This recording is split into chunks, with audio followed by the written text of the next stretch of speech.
Hey Helen, I'm heading to the salon. I desperately need a blowout. We have lots to talk about. Meet you there in 5. This is the Blowout podcast. The salon industry is not in good shape. Sure isn't. So obviously we're just talking a lot about cancellations. Like the last 6 months, we pulled a report. We had £120,000 worth of cancellations, obviously, across the businesses. And it's really bugging me. And I'm like, how the fuck do we resolve this? Because we are losing money. We're not charging anyone for a cancellation fee. When we ask for a card capture, just like a restaurant does, like people go, oh, I'm not giving you my card details. Okay, but you're allowed to give, the Chinese restaurant your card details, but you're not prepared to leave them on file with us. It's just, I don't get it. I'm struggling to understand where it's going. So, do you charge cancellation fees at all? We say we're going to. But you don't do it? But we don't do it. So all of a sudden we just make people shit scared that we're going to do it. They get pissed off, then we never do it anyway. It's such a weird situation. What stops you from doing it? Because we're worried that we're going to lose them as a client. So here's the thing, you're perpetuating that then, because actually we do charge cancellation fees. Do you? Absolutely. But you know what you said is very interesting. Why is the consumer behaviour that they feel that they could happy to pay it to a restaurant or a dentist or anyone? My dentist charged me he charged me a deposit. I'm not having treatment till 3 months' time. I mean, he's putting that money in his bank till then. So why are they happy to do that, but they're not happy to do it for us? But I think I know why it is. Why? Because I think they are so personal with us and they're telling their hairdresser, their therapist, the most intimate details of their life. That's why they're affronted by it. Right. And they don't tell the dentist the intimate details of their life, and they don't tell the Chinese restaurant, and they don't tell any of those, other service providers that are selling time that would quite rightly want to store their credit card. But so backwards, isn't it? Because it's like the person that you trust, that you're confiding in, they're going to lose out. And the salon that you love is going to lose out because I don't know what stops you from doing it. Because actually, if you do it, it's a bit like smoking on the underground, right? Or smoking in a pub. Everyone was horrified, if you're old enough to remember. But you used to be able to smoke in pubs and restaurants, right? And then everyone said, right, the government made a law. No, as from that date, you can't do it. When people know that they can't do it, and they just get on with it. Do you make any special exceptions, like for the refund or like how much do you charge? Let's start with that. We charge 50%. If they cancel within 24 hours or 48 hours? 24. Okay. Deposits for really long services, like a top-to-toe day, we would charge a deposit. And if they're new clients, we would absolutely store that deposit and bank it. But no, I mean, did we have some resistance on it? Yes. Are we going to charge Mrs. Brown that comes 3 times a week and when her dog's just been killed in a car accident? No. We're not going to do that. Yeah, you make exceptions, like any rule. But I think if it becomes just, people get very used to, that is the rule. I really think you just need to just do it. Well, the thing is we did do it and we changed booking systems a couple of times. And so we first did it we did 50% deposit for everything. But then it became too much for hair. But beauty, it worked perfectly well. They would pay 50% online. How long ago was that? Oh, about 4 years ago. That must have been actually before COVID. As soon as we started the businesses, So why did you stop? Because it was a cash flow thing. This sounds ridiculous, but we wanted to know exactly who was paying for what and how they were paying for it. It was just more of an accountancy thing that we thought actually we'd rather know that deposit is coming up, that you just know where you're at from a cash point of view. I get that. It does screw up. It was just a bit confusing from the profit and loss. And you're like, hang on a minute, but they paid the deposit, but that makes this month look better than it is. Yes. It was just a bit confusing. I totally get that. But again, the longer you do it, the more that will come out in the wash. I mean, Do I like it? Not really, but for that exact reason, because you don't get the true picture of your cash flow. Yeah. But does it train people? See, I'm of the philosophy, we had this colour technician, she's brilliant. She never ran late. And because she never ran late, her clients would never be late. And because she would only ever do what she had left to do in the time if they were late, and she would not move from that, she would not shift her position on that, she trained her customers to be on time and to know that if they weren't there for their appointment was going to be compromised. She never had an issue. Her customers were always on time. She would charge them cancellation fees. She would say, you can't cancel me, otherwise I'm going to charge you next time you come in. But she's got balls. She did have balls and she was a bloody good colour technician. But hey, her customers fell into line with her behaviour because she was dictating the behaviour. Because what we found as well is that, so we were taking the 50% deposit. So there were a lot less cancellations. But then if someone did cancel and we took the money from them, the therapist or the stylist, they hated that confrontation. Can't cope with it. So like, oh, could you just give her her money back? I just don't want to deal with it. And you're like... But policy is policy. Yeah. You set the policy. Yeah, but I'm completely with you on this. And so we said it all. And then what we did is we changed booking systems and we thought, we've solved the cash flow thing, which should just make things easier. And we'll just take card capture, right? So then at least we've got their details. So if they do cancel, then we'll charge them 50% 24 hours into it. Then we started doing that. Then all of a sudden we had people going, I'm calling the police because you've got my card details and you've taken money without authorization. And we're like, no, you signed up to that when you did our terms and conditions and booked the appointment. Good, okay. You know what I mean? And then now we're trying to not take the card capture. We're just leaving it and seeing what happens. But that was a very bad research that we did over the last 6 months says that was a bad decision. But now that we're trying to cut costs and check our costs and make sure that, we're doing everything right, cancellations, we have to resolve it. But can't please everyone. It's not going to please everyone. Okay, you're not going to like this. Oh, yeah. But I think if your policy is grey and woolly and you don't know if you want to shave or haircut, people don't like it. Yeah. So I think you just need to start charging. Go back to what we were doing. 50%, suck it up, don't come then. If you're not going to turn up to your appointment, we're quite happy to reschedule. I had this argument with a client the other day and they said, but I'm a good client. And I was like, this was a woman who's consistently late and then just offering to pay for anything. But actually, it's not about that because you missed your highlights. Now you're going to screw up Nando's column. You're now, it's not just, well, I'll tip them. Yeah. Well, what about me? Yeah. Who's tipping me? Yeah. For their time that I'm paying for. So I think clients sometimes have a distorted relationship. They think, well, as long as I please the hairdresser or the therapist, it doesn't matter about the company. No. And she said, I'm a good client. I went, actually, good clients turn up on time and don't miss their appointments. Yes. And we don't have to have all this confrontation with them. But if all salons did it in the same way, I'm not saying, the same stance, they might do 20% deposit, 50% deposit. But are they not now? No, I don't think they are. I don't think enough We need to do a survey on this. We should. I don't think enough of them are to go over the tipping point to make it normal. Like, when did that become normal for restaurants? You go onto Open Table now, or any restaurant booking, you're not offended when you have to put your card details in. You've never been to the restaurant. That's what's even madder to me. You don't know this restaurant, but you're happy to put your card details in because you want to go. Yes, but they're only not doing it because you're letting them not do it. No, completely agree with you. But it's the people that then decide that they're going to go down to Shelley's Shit Shack to get their nails but done. Then they'll be back, won't they? Because the nails will be shit at Shelley's Shit Shack. But it's,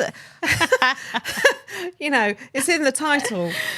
But it's one of those things that I think we've tried lots of different ways. There's no right way or wrong way, or it's a constant battle. But you're absolutely right. We need to stick to something that we're going to do. It's a bit woolly because, it's like smoking on the underarm. Going back to that example, you don't get on the, Victoria line and they go, well, you can smoke between Green Park and Oxford Circus, but you can't smoke over. Yeah. It's woolly. Yeah. People don't like woolly. And honestly, as soon as you go, that's it. And if you get any complaints or any feedback, happy to deal with it myself. Yeah. And then you go, I'm sorry, we're running a business. All the increases in it, they know. You don't have to explain it. It's probably a good way They're to just chancing their reintroduce it, actually. Absolutely. And do you think, for instance, like the 50% deposit for hair is too much? Like, for instance, beauty, it's not really an issue because 50% of a massage is okay, but 50% of a balayage... I think it has to be across the board, because then it's like the restaurant going, well, you have to pay it if you have a steak, but if you have the set menu, you don't have to pay it. No, it's woolly, 50%. And actually, it's worse with beauty because you can't refill that space. No, you can't. So why is beauty different then? Well, as I say, because I think it's cheaper. So when you're asking someone to rebook and then you've got to take another 50% deposit, how would you deal with that? So someone's checking out and they want to rebook. Do you take the 50% deposit off them at that point, or do you just let them carry on with no deposit? So hold on, let me understand the question. So if someone's checking out, right, and they've that's turned up for their appointment, they only pay what's left. And do you know what?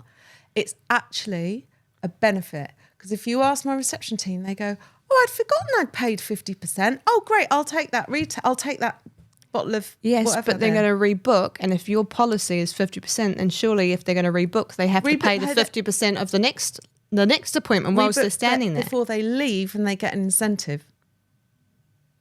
So yes, they might have to pay the 50%, but then actually it feels like, oh, I forgot. Oh, lovely. It's like finding a gift voucher in your purse, isn't it? That you forgot you had. Do you think that restricts people from rebooking if they have to pay there and then for that next appointment? No, because they want to rebook, because they get the discount if they rebook.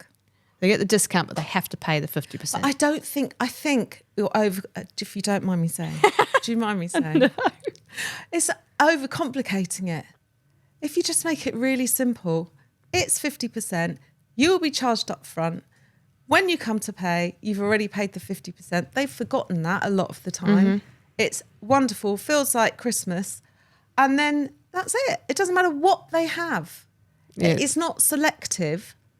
I think it's overcomplicating. And I think people like simplicity when it comes to policies. This is why, I know we've talked before about pricing, but I don't like with prices anything that starts with like from. I mean, sometimes you have to, because you don't know. It's got to be by quotation. You don't know how much it's going to be. But, I always say, if you go to a restaurant and you get the wine list and there's no prices on the wine, you're never going to buy a bottle of wine till you know how much it is. No. So I think people need transparency. They need continuity. They need fairness. They need policy. Yeah. And the staff need to understand the policy, and they won't like it. They might not like it to begin with, like smoking in the pub or not being able to smoke on the underground, but they'll soon get used to it. Yeah. And I think that's when we had the least problems, is when we were taking the 50%, because we already had the money. But trying to get the money out of someone just because you've got card capture, then taking it from them. If you've already got the money, they're more concerned about cancelling the appointment. Do you know what I mean? I know, but the more it becomes normal in everyday life, the easier it is, surely. No, that's right. That's what I'm saying. But we did it 4 or 5 years ago when it was... You were probably an early adopter. We were. And now I think going back to it, because I suppose we have been so lenient, because we've been trying to be nice to people, I suppose, because they can't afford things. They can't afford the 50... Don't buy that. Come on. They're there. They can afford it. They're not stupid. Why are we deciding... I'll never forget going into Chanel once, and I've probably told you this story, but I'm going to say it again anyway, and you can edit it out if I've said it before. But with my daughter, and going to the Rue Cambon in Paris and choosing a bottle of nail polish dressed like 2 drowned rats, and they treated me like I was Kim Kardashian, it's my new nickname from you. No judgment on whether or not I could afford it. It's rude to judge whether someone can afford a massage or they're there. So by nature of them being there, they can afford it. But lots of people are obviously in the same boat of being too scared, right? Let's just say I'm representing those people of saying we've tried lots of different things, and actually it's probably worse for them because they're much smaller salons, whereas we're doing just a policy. So how do we try and make this an industry norm? Well, I think, I'm a good one for who can you blame it on? You can blame it on rising costs. You can blame it on Rachel Reeves, business rates going up. You can blame it on your software. Yep. Our new software automatically takes this, but don't worry. When you come to pay, it will be redeemed. As long as you don't cancel, it's fine. I think there's lots of ways around it. And I do think it's actually, we should actually be really interested to know how many people, but most of the salon owners I work with on the Salon Employers Association, they would charge a cancellation fee, regardless of the size of their business. Because we're selling time, so people can't cancel it. It's so interesting though, because I can only go by the amount of complaints I've seen about the fact that we've taken money from them in the past when we had this card capture. That's where it all went wrong. We did the card capture thinking that people would be happy with it, but actually it made things worse because we thought, oh, brilliant. Well, but it possibly, because it was hidden in the T's and C's, I'm just playing devil's advocate here, possibly they thought it was a bit underhand because it wasn't, hey, this is our new thing, but don't worry because la, la, la. And if you still want to book before you leave, you get your discount of X, Y, and Z. I don't think you have a problem. I think transparency is key. And that probably to customers felt a bit, but I wasn't aware because how many terms and conditions do you read? Oh, I read a few now that I've been burnt a bit, but not a lot. I don't ever read terms and conditions. No, it's which is terrible. It is. But, I just think be transparent about it. Yeah. This is our new policy, but introduce it nice and softly by saying, but don't worry, you'll still get your discount before you leave, la, la, la, la, la.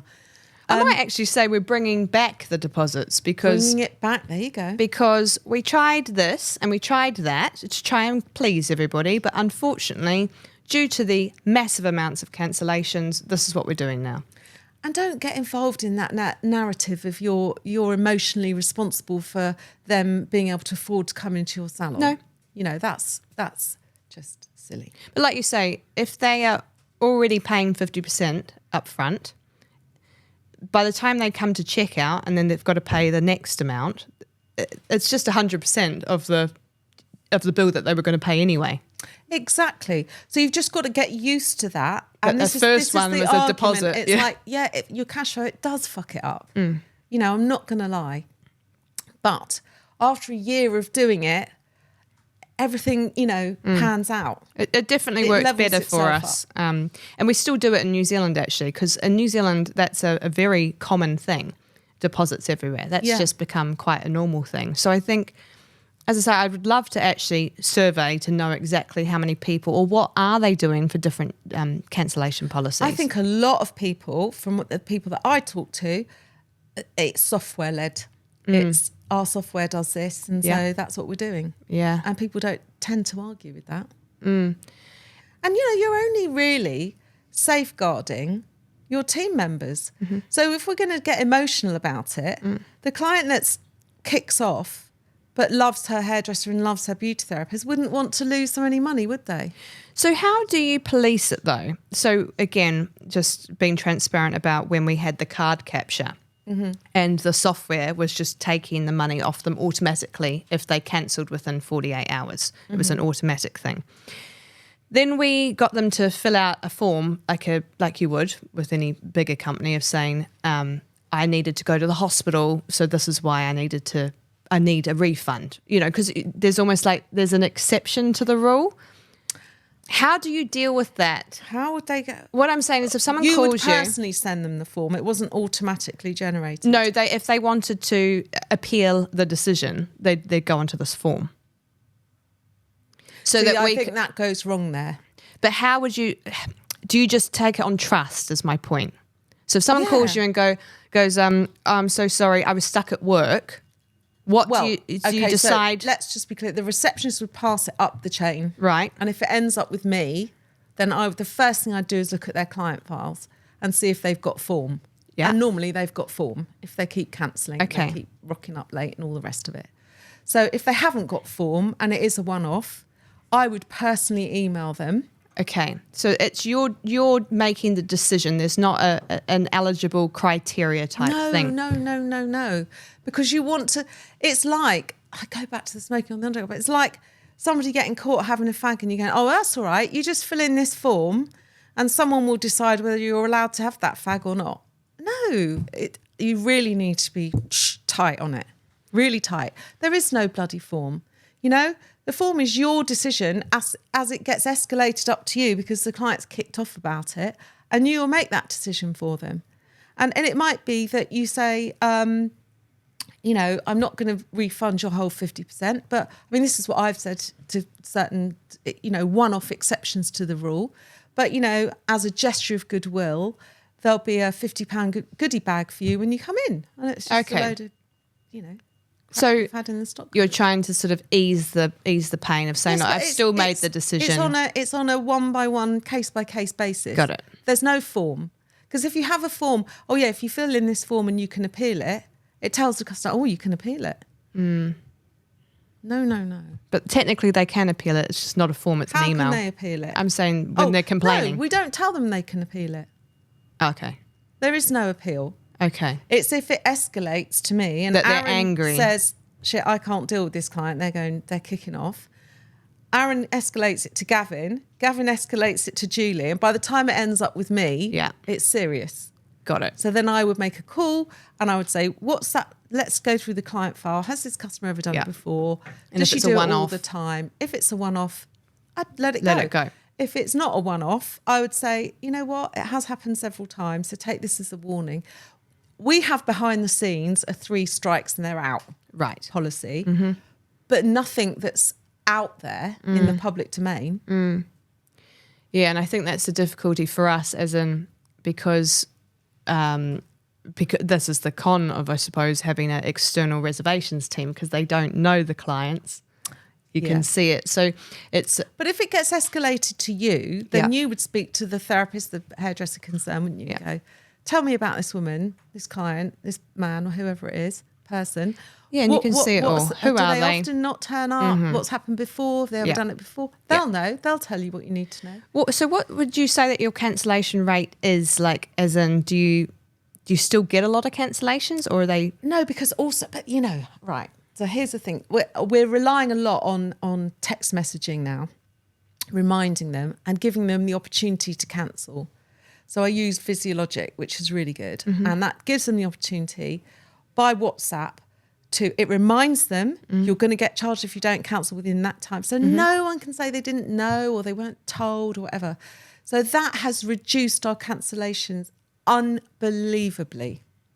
Got it. So we're constantly telling them, don't forget. I mean, my dentist sends me 1,000 reminders, you know, don't forget, we're seeing you on Wednesday. Don't forget, it's 11 o'clock. Don't forget, if you want to cancel, it's the deadline for cancelling is X or Y, you know, and I have not been able to get there once before because I had an emergency and they were great about it.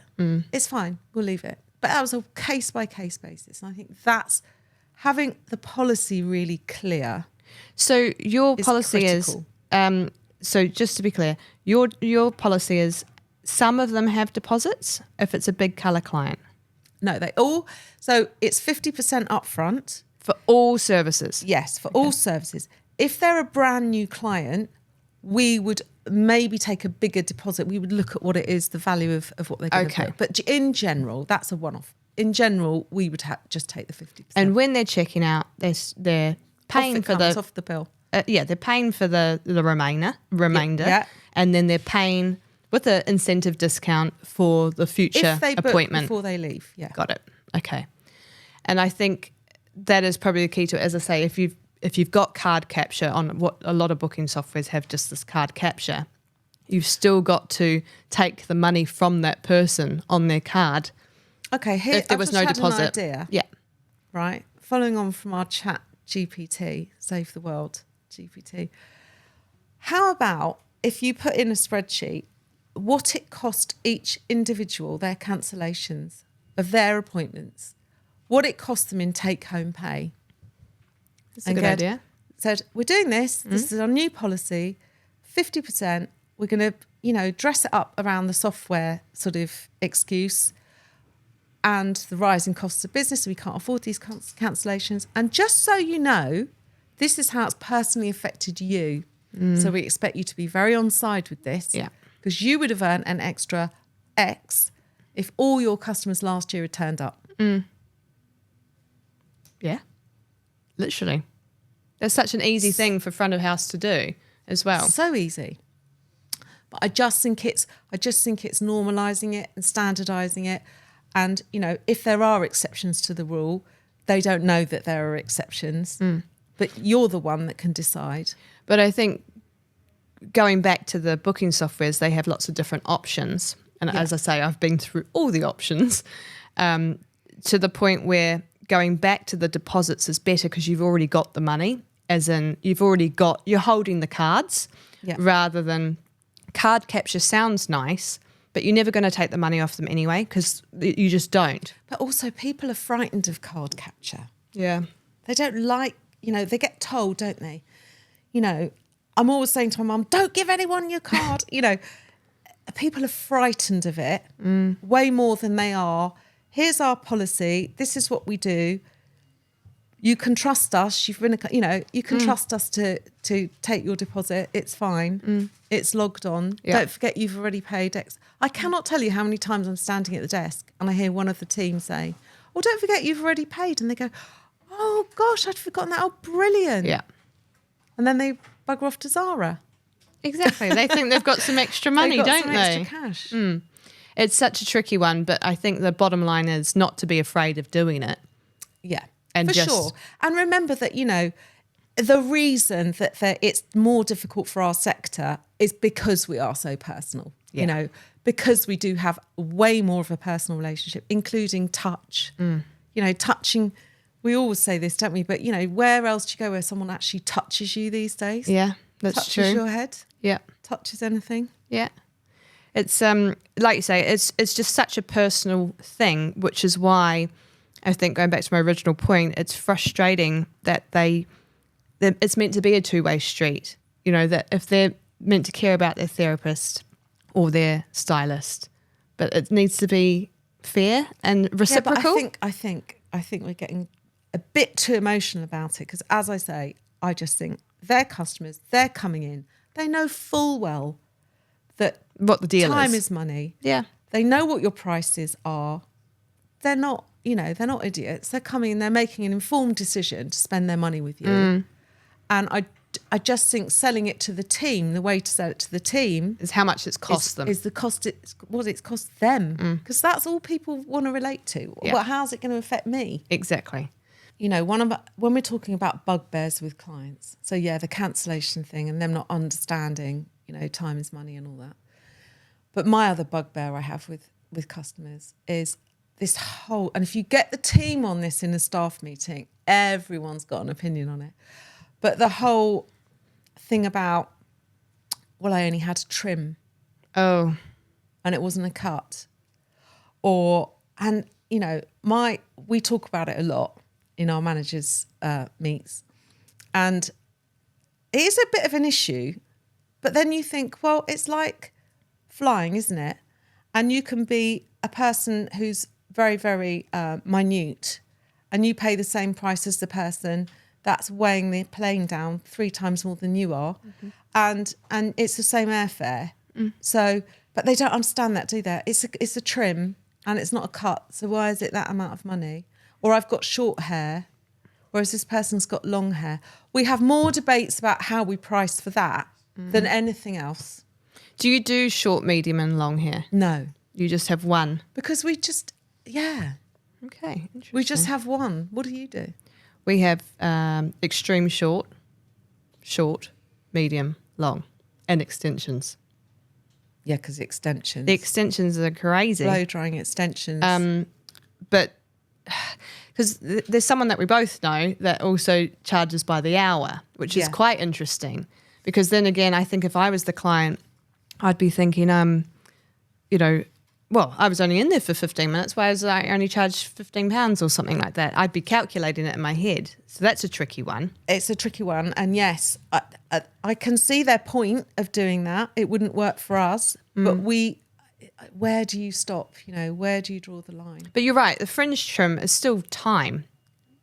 Well, not even just a trim. Just a trim, sorry. It still takes the same amount of time to trim someone's hair as cut it.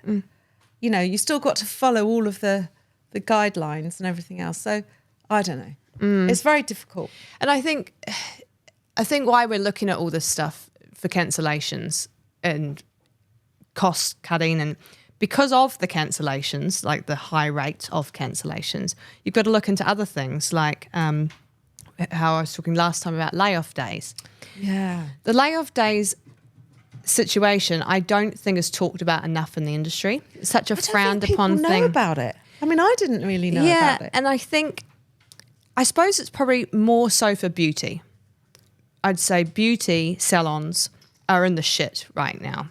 People aren't spending on a massage anymore, or they're getting their nails done cheaply, or they're doing them at home. It's such a expensive thing.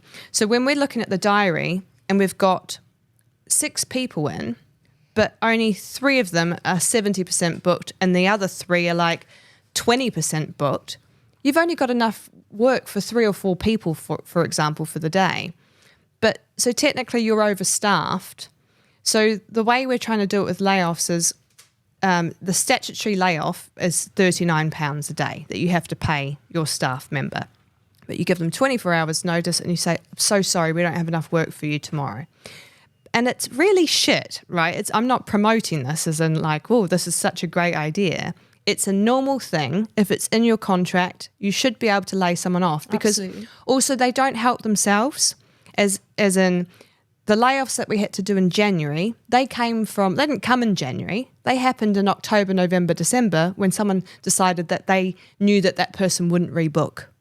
They didn't bother asking. So to me, I don't feel so bad about it, because I'm like, did you do everything you possibly could 2 months ago to get your January column filled? No, you didn't. So I think people are taking it more seriously now, because we don't have enough work for the beauticians to come for a 40-hour week in January and February. We just don't. And when you talk to them about this, do you sort of turn it around and say, your column isn't busy enough, not we don't have enough work? Because we don't have enough work both is owning it as your problem, whereas your column isn't busy enough is their problem. Or how I phrase it is, because I'm quite marketing heavy. I love marketing. As soon as I see that there's no bookings, I'm on it. I'm obsessed. I'm obsessed looking at that calendar. So I always say to them, look, we've tried everything we can. We've even put out a 50% offer and it's still not full. So, but then I'm thinking, which is what we did in January, we did no offers for January. No offers at all, because we're just discounting more and more. We're becoming this discount culture. So you're not winning either way. And you're training your clients almost to wait for the discounts, aren't you? So we've stopped that for this year. We're not doing that. The Boots buy one, get one free, and all of that. They just wait for it. So we're trying to put more onus on the therapist or the stylist to treat their column like it is their own business. Yeah. Because otherwise we have to make some really drastic decisions. And, so instead of me making 2 people redundant, completely redundant, they don't work here anymore, we all have to take a bit of the brunt, or if you're not performing, that shows in your figures. Do you explain it to them? I mean, because I don't know if you agree. To build up a column, to have a column, a busy column, you've got to be there. Yes. So do you ever get anyone come back to you and go, if you lay me off, I'm not there. And then if I'm not there, how am I going to build a column? Yeah, we have had that a couple of times. But for the people that are already busy, and, January is like their December. It's just a normal month. But we don't have lots of walk-ins. But I suppose the way round that is coaching them in how to build a column. Completely. Coaching them all the time. I think there's not enough coaching on the art, and it is an art, of building a column. Yeah. Getting the rebooks, suggesting new treatments, having the conversation. I think if salons spent more time coaching people how to do that bit, rather than here's the product, it's got eucalyptus oil and la. Yeah. But how do I sell it? Yeah. How do I get that person to rebook? It's the technique, isn't it? There's different coaching. ways. People need coaching in that. And I think a lot of people lost their confidence, operators in the sector, in COVID. I remember in COVID, one of my really senior colourists messaged me and said, I don't know if I can do it anymore. I said, what are you talking about? I don't know if I can do it. I've got to come back to work. I've got to do columns again. I can't remember what. I said, you'll be fine. You'll be absolutely fine. It's like a first day at school. You're just dreading it now, but you'll be fine. And they were. But I do think we need more coaching on, right, here's the role play of how to upsell your time. Here's a role play on how to build your column.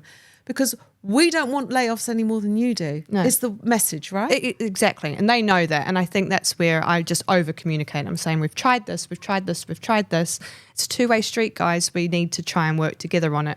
And sometimes it is, even though we might be quiet in January, there's still people that are busy, but that's because they know how to run their column. Right.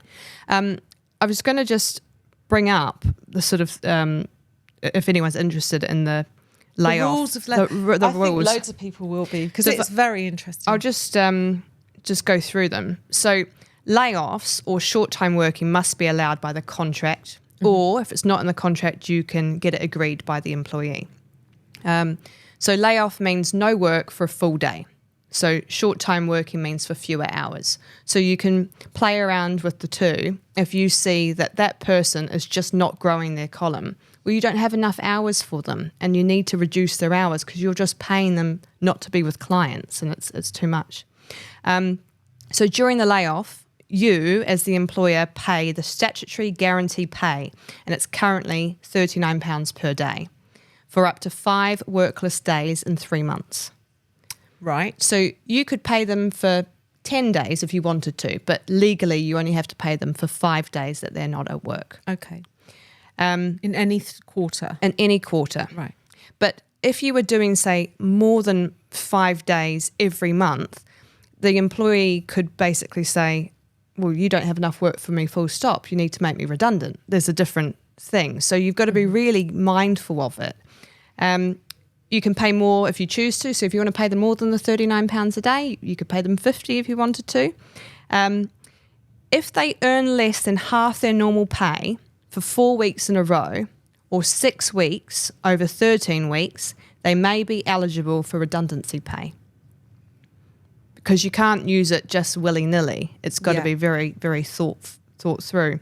And when you inform them, because this is the biggest thing, you need to give them 24 hours notice, give them written notice, explain the reason, specify the days, reference the contract, and outline any pay, and always email that. Okay. So have you ever had a situation where they've requested layoff? Yes. And we'll say no, or yeah, we were going to ask you anyway. But ultimately, before we started doing layoffs, people just say, or could I go home early, which is great, unpaid, or... Yeah, that's what I would rather have. Yeah. But sometimes people don't think like that because they're quite happy to stand around with no clients and still get paid for it. So I think there's a really fine balance, and it depends. That all of them are different, aren't they? Does that happen to you quite a lot? Yeah, we've never used layoff, although it's, since you told me about it, it is in the back of my head. I do think it is quite a sort of, it's a difficult one, isn't it? Well, it doesn't sound nice, does it? No, it doesn't. It doesn't sound nice. And so that's what worries me a little bit. I think it's a conversation to have before you go down that route, to say, if things don't improve, this is what we might be looking at. But I really want things to improve, and I'm going to mystery shop you and rate your skills in upselling, rebooking, consultation, and all of those things. Because if you need coaching on how to build a clientele, then we will help you with that. Yeah. So I think the coaching bit is massive on this. Completely. And yeah, that's the main point of it. You over communicate about why you're doing it. Yeah. And it's usually, I mean, we've done it for the last couple of years in January, February. would they have an option? Do you position it to them that they've got an option of taking it unpaid No, because if they've got a quiet day? Well, because they'd be better off taking the layoff day. They'd be better off getting the money, wouldn't they? I know. So I'm just saying, as a starter, is it better to say you can leave it? Because you were saying to me before that they don't think of their salary on a week; they think of this paid on their rate, hourly rate. So if their hourly rate is an issue and they wanted to leave at say 4 because they haven't got anything in, and they could be back in time for the school run homework or whatever. Is that something you position to them? Definitely. That's definitely the first phase. Right, got it. I would say you'd lead into that. And then for your really low performers you are paying for 40 hours and they're only booked for 20 hours consistently, that's a big problem. So it's a stepping stone, Yes. presumably, to disciplinary, ultimately, for poor performance. That's right.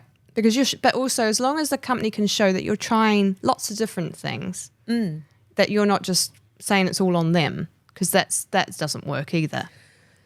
So it probably needs a flow chart, doesn't it? The first step is coaching to build your white space. Mm-hmm.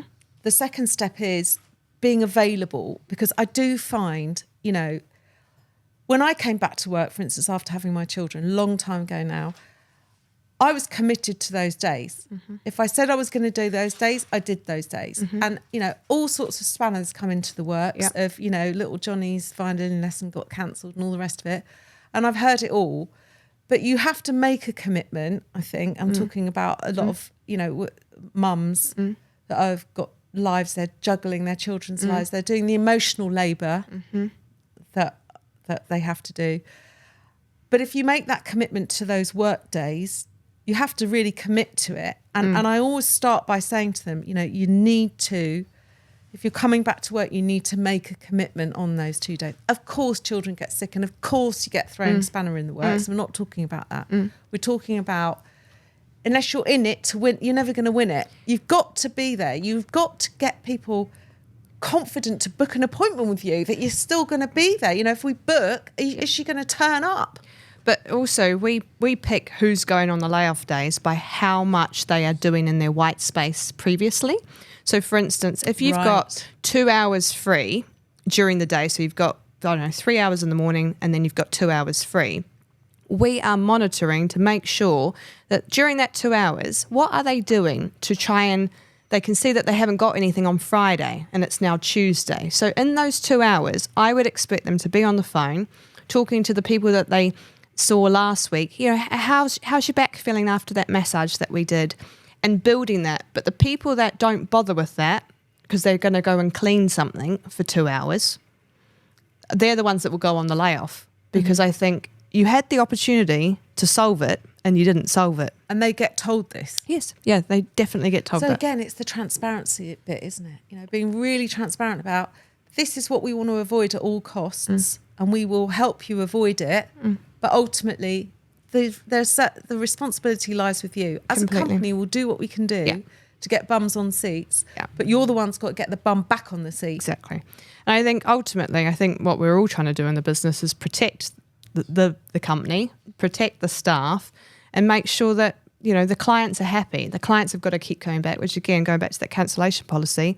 I'm quite a brutal person, I suppose, with policies, but even that's got me scared about, shit, we can't afford to lose clients right now. And I'm like, no, just have to make a stand about it. Weighing up what you're losing in lost turnover from people cancelling. It's just not worth it. It will equal itself out, won't it? But really interesting. I think we'll see what everybody else has been doing on their cancellation policies. And is anyone else doing layoff days? I would love to know. Absolutely. I think it would be good if it became like an industry norm. Yeah, that would really be helpful to all of us. Yeah.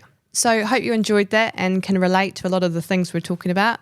We'd love to hear what your cancellation policies are, or are you doing layoffs with your staff or unpaid time off? How do you do it? We would love to hear. Yeah, join us again next time. We want to hear what you think about everything we've had to say.